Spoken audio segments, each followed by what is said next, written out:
এভলিউশ্যন of human research management যে human research মেনেজমেণ্টৰ যিটো মানে ৰূপ বা যিটো মানে ফৰ্ম আজিকালি হৈছে এইটো আগৰ পৰা এনেকুৱা নাছিল। এইটো লাহে লাহে সময়ৰ সময় মানে ক্ৰমাগতভাৱে লাহে ডেভেলপমেণ্ট হৈছে। এতিয়া কেনেকৈ হৈছে ফাৰ্ষ্ট ফেজ আছিল কিমান 1850 to 1920। এই ফেজত মানে কি হৈছিল যে ট্ৰেড ইউনিয়ন মুভমেণ্ট এৰা। এই এৰাত কি হৈছিল concept workers associating themselves with trade unions. আৰু এই সময়ত যিখিনি ৱৰ্কাৰ্ছ আছিল, যিখিনি এমপ্লয়ী আছিল, সেইখিনিয়ে সংগঠন বনাবলৈ আৰম্ভ হৈছিল যাতে সিহঁতৰ মানে যিখিনি ৰাইটছ এণ্ড মানে যিখিনি নিডছ সেইখিনি যাতে পাব পাৰে অৰ্গেনাইজেশ্যনৰ পৰা প্ৰটেষ্ট কৰি। মানে সংগঠন বনাইছিল, ইউনিয়ন বনাইছিল, লেবৰ ইউনিয়ন বা এমপ্লয়ী ইউনিয়ন, ট্ৰেড ইউনিয়ন ইত্যাদি মানে বনাইছিল। তাৰপিছত ৰিজনছ কি আছিল ল' ৱেজেছ, কাৰণ সেই সময়ত কি কৰিছিল কম মূল্য দিছিল, মানে চেলাৰী কম দিছিল বা ৱেজেছ কম দিছিল। তাৰপিছত লং ৱৰ্কিং আৱাৰ্ছ, আৰু সিহঁতক মানে বহুত মানে লং ডিউৰেশ্যনত কাম কৰাইছিল, মানে 8 ঘণ্টা 10 ঘণ্টা 12 ঘণ্টা এনেকুৱা কাম কৰাইছিল। এই সকলোবিলাক মানে গ্ৰিভেঞ্চিয়াছৰ মানে কমপ্লেইন দিবলৈ ট্ৰেড ইউনিয়ন বনাইছিল। তাৰপিছত কি পুৱাৰ ৱৰ্কিং কণ্ডিশ্যনছ, ইয়াৰ উপৰিও পুৱাৰ ৱৰ্কিং মানে কি মানে কাম কৰা যিটো মানে পৰিৱেশ সেইটো মানে পুৱাৰ আছিল, মানে একেবাৰে বেয়া আছিল। ভেণ্টিলেশ্যন নাছিল বা হেল্থ ছেফটি নাছিল ইত্যাদি নাছিল। সেইকাৰণে এইবিলাকৰ কাৰণে সিহঁতে কমপ্লেইন দিছিল বা প্ৰটেষ্ট কৰিছিল। তাৰপিছত কি আহিল নেক্সট আহিল ছ'চিয়েল ৰেছপনচিবিলিটি এৰা।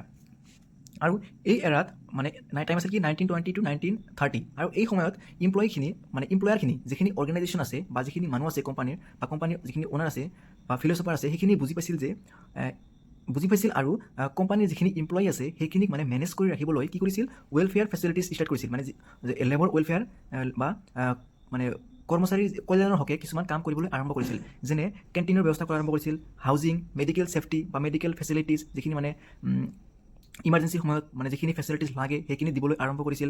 তাৰপিছত এমপ্লয়ী ৱেলফেয়াৰ প্ৰগ্ৰামছ যেনে ইনচেণ্টিভছ, বোনাছ ইত্যাদি দিবলৈ আৰম্ভ কৰিছিল। মানে লাহে বুজিব ধৰিছিল যে এমপ্লয়ীক মানে মেনেজ কৰি ৰাখিব লাগিব, কেৱল কাম কৰিলেই নহ'ব, সিহঁতক ভাল কম্পেনচেট কৰিব লাগিব, ভাল মানে ছেফটি দিব লাগিব, ৱৰ্কিং কণ্ডিশ্যন দিব লাগিব। চাইণ্টিফিক মেনেজমেণ্ট এৰা, এই এৰাটো আছিল টাইম আছিল কি 19,000 to 19,002।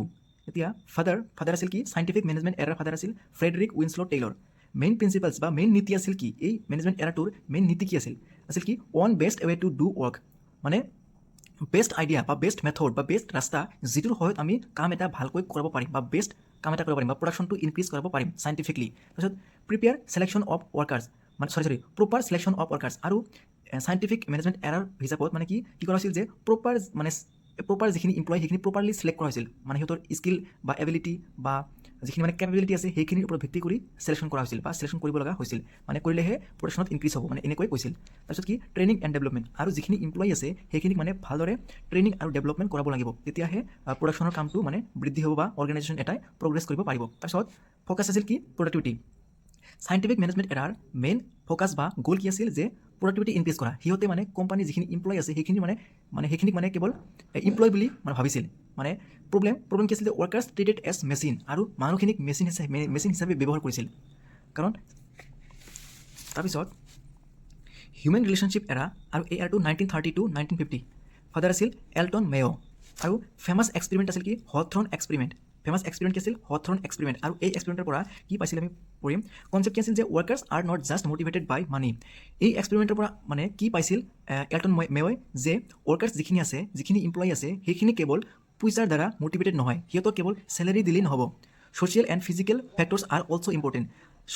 সামাজিক আৰু শাৰীৰিক যিখিনি মানে ফেক্টৰ্ছ আছে সেইখিনিও মানে গুৰুত্বপূৰ্ণ, যেনে ছেফটি বা সিহঁতক মটিভেট কৰা বা সিহঁতৰ লগত আলোচনা কৰা, সিহঁতক মানে মেনেজমেণ্টৰ লগত ডাইৰেক্টলি কথা পাতিবলৈ মানে সুবিধা দিয়া ইত্যাদি, মানে সকলোখিনি বস্তু মানে দৰকাৰ কিহৰ কাৰণে প্ৰডাকশ্যন বা কোম্পানী এটাৰ প্ৰগ্ৰেছ কৰাৰ কাৰণে।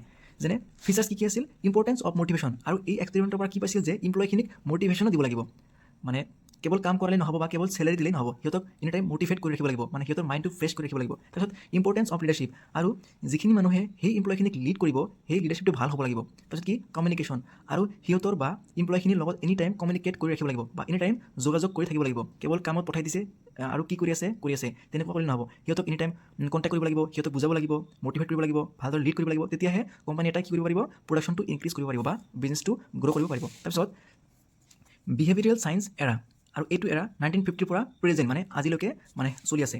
এতিয়া কনচেপ্ট কি to study human behaviour in scientific way, আৰু এইটো মেনেজমেণ্টৰ দ্বাৰা কি মানে এক্সপেৰিমেণ্ট কৰা হৈছিল বা কি বুজোৱা হৈছিল যে মানুহখিনি বা যিখিনি এমপ্লয়ী আছে কোম্পানীত যিখিনি এমপ্লয়ে কাম কৰে সেইখিনিৰ মানে যিখিনি মানে মটিভ আছে, যিখিনি বিহেভিয়াৰ আছে সেইখিনি চাইণ্টিফিক ৱেত মানে আইডেণ্টিফাই কৰা আৰু সিহঁতক ছল্ভ কৰা, যেনে মটিভেশ্যন দিয়া, লিডাৰশ্বিপ দিয়া, গ্ৰুপ বিহেভিয়াৰ ডিছকাশ্যন কৰা, অৰ্গেনাইজেশ্যনেল বিহেভিয়াৰ। মানে এইটো মানে কি যে অৰ্গেনাইজেশ্যনৰ মেনেজাৰ বা এমপ্লয়ি বা টপ মেনেজমেণ্ট ইত্যাদিৰ লগত এনি টাইম মানে ভাল মানে এটা কমিউনিকেশ্যন থাকিব লাগিব বা এটা যোগাযোগ থাকিব লাগিব মানে ইনফৰ্মেশ্যনৰ আদান প্ৰদান কৰি থাকিব লাগিব তেতিয়াহে কোম্পানী এটাৰ এমপ্লয়িখিনিয়ে ভাল মানে ফল দিব বা সিহঁতৰ প্ৰডাক্টিভিটিটো ইনক্ৰিজ হ'ব